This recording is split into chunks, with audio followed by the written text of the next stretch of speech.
What's up? V8 is faster and safer than ever. It is the latest articles from V8 Dev. It was published at 14 December 2023. They list GS, WebAssembly, security and benchmarks. Welcome to the thrilling world of V8, where speed is not just a feature but a way of life. As we bid farewell to 2023, it is time to celebrate the impressive accomplishments V8 has achieved this year. Through the innovation of performance optimizations, V8 continues to push the boundaries of what's possible in the ever-evolving landscape of the web. We introduced a new mid-tier compiler and implemented several improvements to the top-tier compiler infrastructure. The runtime and the garbage collector, which have resulted in significant speed gains across the board. In addition to performance improvements, we landed exciting new features for both JS and WebAssembly. We also shipped a new approach to bringing garbage collector programming languages efficiently to the web with WebAssembly garbage collection, WASM-GC. But our commitment to excellence doesn't stop here. We've also prioritized safety, and we improved our sandboxing infrastructure and introduced control for integrity. It's something interesting. We're providing a safer environment for users. We've outlined some key highlights from the year. It's maglev, new mid-tier optimizing compiler. We introduced a new optimizing compiler named maglev, strategically positioned between our existing Sparkplug and turbofan compilers. It functions in between as a high-speed optimizing compiler, efficiently generating optimized code at an impressive pace. It generates code approximately 20 times slower than our baseline non-optimizing compiler Sparkplug, but 10 to 100 times faster than the top-tier turbofan. We've observed significant performance improvements with maglev, with JetStream improved by 8.2% and speedometer by 6%. Maglev's faster compilation speed and reduced reliance on turbofan resulted in 10% energy savings in V8's overall consumption during speedometer runs. While not fully complete, maglev's current state justifies its launch in Chrome 117, more details in our blog post. And TurboShaft, new architecture for the top-tier optimizing compiler. Maglev wasn't our only investment in improved compiler technology. We've also introduced TurboShaft, a new internal architecture for our top-tier optimizing compiler turbofan, making it both easier to extend with new optimizations and faster at compiling. Since Chrome 120, the CPU-agnostic backend phases all use TurboShaft rather than turbofan, and compile about twice as fast as before. This is saving energy and is paving the way for more exciting performance gains next year and beyond. Keep an eye out for updates. Also, they make fast HTML parser.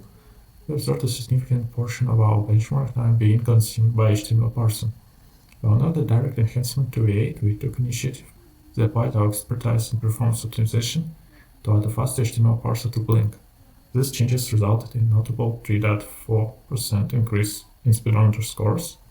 The impact on Chrome was so positive that the WebKit project promptly integrated these changes into their repository. We take pride in contributing to the collective goal of achieving a faster web. Faster DOM locations. We have also been actively investing into the DOM side.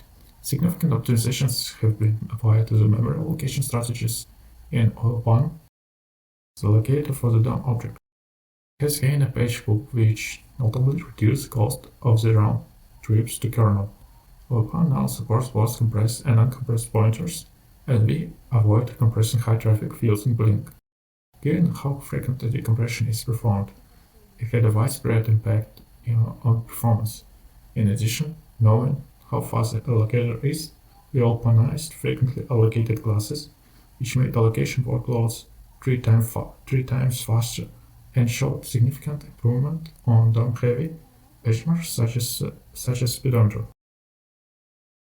New JavaScript features. JavaScript continues to evolve with newly standardized features, and this year was no exception. We shipped resizable array buffers, an array buffer transfer string is well-formed and to well-formed, regexv flag, aka Unicode set notation, JSON parse with source, array grouping, promise with resolvers, and array promising. Unfortunately, we had to unship it to later helpers after discovering the web incompatibility, but we worked with TC39 to fix the issue and will reship soon. Finally, we also made ES6 plus JS code faster by deleting some redundant temporal deadline checks for let and const paintings. WebAssembly updates. Many new features and performance improvements landed for Wasm this year. We enabled support for multi-memory data calls, scalable post format details, and Wax seemed to unleash next level performance. We finished implementing Memory 64 for your memory hungry applications, and are just waiting for the proposal to reach phase 4 so we can ship it. We made sure to incorporate the latest updates to the extension handling proposal while still supporting the previous format, and we kept investing in GSPI for enabling another big classes of applications on the web. Stay tuned for next year. WebAssembly garbage collection. Speaking of bringing new classes of applications to the web, we also finally shipped WebAssembly garbage collection Wasm GC after several years of work on the proposal's standardization and implementation. Wasm now has a built-in way to allocate objects and arrays that are managed by a V8's existing garbage collector. That enables compiling applications written in Java, Kotlin, Dart, and similar garbage collected languages to Wasm, where they typically run about twice as fast as when they are compiled to JS. See our blog post for more details. And security. On the security side, our three main topics for the year were sandboxing, fuzzing, and CFI. On the sandboxing side, we focused on building the missing infrastructure such as the code and trusted pointer table. On the fuzzing side, we invest into everything from fuzzing infrastructure to special purpose fuzzers and better language coverage. Some of our work was covered in this presentation. Finally, on the CFI side, we laid the foundation for our CFI architecture so that it can be realized on as many platforms as possible. Besides this, some smaller but noteworthy efforts include work on mitigating a popular exploit technique around the hold and the launch of a new exploit bounty program in the form of the V8 capture the flag. Conclusions. Throughout the year, we dedicated efforts to numerous incremental performance enhancements. The combined impact of this small project, along with the ones detailed in the blog post, is substantial. Below our benchmark scores illustrating V8's performance improvements achieved in 2023, with an overall growth of 14% for Jetstream and an impressive 34% for Speedometer. These results show that V8 is faster and safer than ever. Buckle up, fellow developer, because with V8, the journey into fast and featureless web has only just begun. We are committed to keeping V8 the best JS and WebAssembly engine on the planet. From all of us at V8, we wish you a joyous holiday season, filled with fast, safe, and fabulous experiences as you navigate the web. Hosted by Victor Gomez, the Clue expert.